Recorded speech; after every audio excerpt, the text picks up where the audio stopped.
Saudara-saudari yang terkasih, kita jumpa lagi dalam Pelita Hati hari ini, Jumat tanggal 25 Januari 2019, bertepatan dengan pesta bertobatnya Santo Paulus Rasul.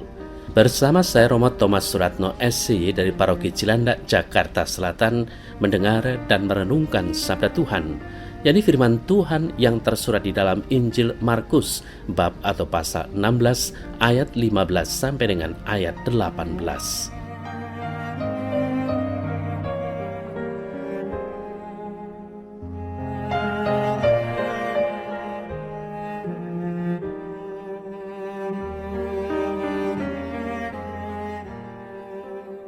Lalu Yesus berkata kepada para murid-Nya, "Pergilah ke seluruh dunia, beritakanlah Injil kepada segala makhluk. Siapa yang percaya dan dibaptis akan diselamatkan, tetapi siapa yang tidak percaya akan dihukum. Tanda-tanda ini akan menyertai orang-orang yang percaya. Mereka akan mengusir setan-setan demi namaku.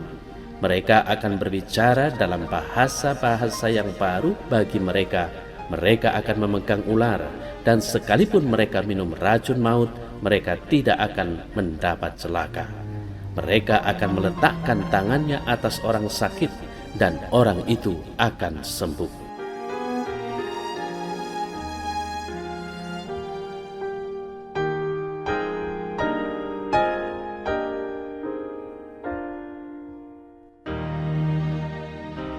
Saudara-saudari yang terkasih, kalau kita membaca dalam Kisah Para Rasul bab atau pasal 22 ayat 3 sampai dengan 16, kita dapat mengetahui bahwa bagaimana Paulus itu sampai bertobat menjadi orang Kristen atau pengikut Yesus. Paulus mendapat panggilan dengan cara yang cocok dengan jalan hidupnya yang keras, disiplin, dan penuh tantangan. Dia mendapat anugerah penglihatan bersama Yesus sehingga ia mengalami perubahan. Perubahan Paulus tidak tanggung-tanggung. Ia tidak pernah sama lagi sejak mengikuti Kristus. Kita mengikuti Yesus, tetapi hidup kita seringkali setengah-setengah dan kurang serius, sehingga kering dan bahkan tanpa greget yang membantu pertumbuhan iman kita. Saudara-saudari yang terkasih, tugas panggilan Paulus bukan hanya berubah dalam hidup, tetapi juga haruslah berubah dan berguna bagi perluasan kerajaan Allah. Jika kita diubah Allah, itu berarti ada misi lebih besar yang sedang dikerjakan Allah kepada kita. Jangan hanya puas jika kita semakin sabar atau jika kita semakin rajin ke gereja.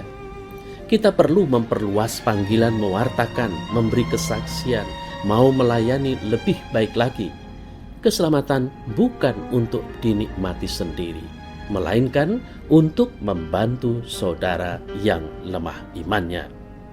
Maka dari itu, saudara saya terkasih, apa yang diwartakan Injil pada hari ini mengingatkan kita semua tugas panggilan kita dalam menjalankan perutusan Tuhan Yesus dalam kehidupan kita di dunia ini. Pergilah ke seluruh dunia, beritakanlah Injil kepada segala makhluk. Tugas perutusan ini memang bukan tugas yang gampang untuk kita laksanakan. Namun tugas ini memang harus kita lakukan. Maka tugas ini menjadi tantangan bagi kita. Kita bisa bertanya diri, apakah ajakan dan sabda Tuhan hari ini sudah menjadi bagian dari hidup kita? Apakah ajakan Kristus untuk pergi mewartakan Injilnya sudah kita hayati dan amalkan dalam hidup harian kita? Mewartakan Injil Kristus tidak selamanya harus pergi jauh-jauh dari tempat tinggal kita. Misi Kristus juga bisa dijalankan dalam keluarga kita, di tempat kerja kita, dan lingkungan kita sendiri. Kesaksian hidup dan menghidupi nilai-nilai Injil adalah bentuk-bentuk konkret dari pewartaan misi Kristus. Kalau kita sudah menghayati dan mengamalkannya, maka kita sudah mewartakan Injil Kristus bagi sesama. Saudara-saudari yang terkasih, Paulus menjadi teladan dalam mewartakan Injil kepada siapa saja. Semangatnya yang luar biasa dalam mewartakan dapat selalu menyemangati diri kita manakala kita frustrasi.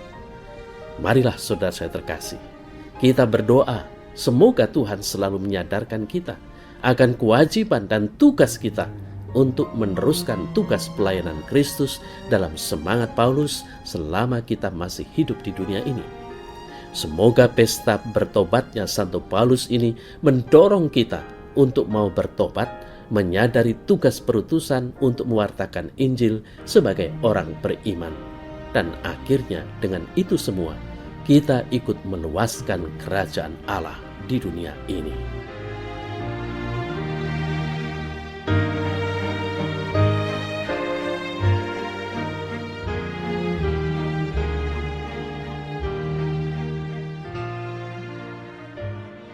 Ya Allah Tuhanku, terima kasih aku boleh mengerti kisah Santo Paulus yang Kau ubah menjadi rasul segala bangsa.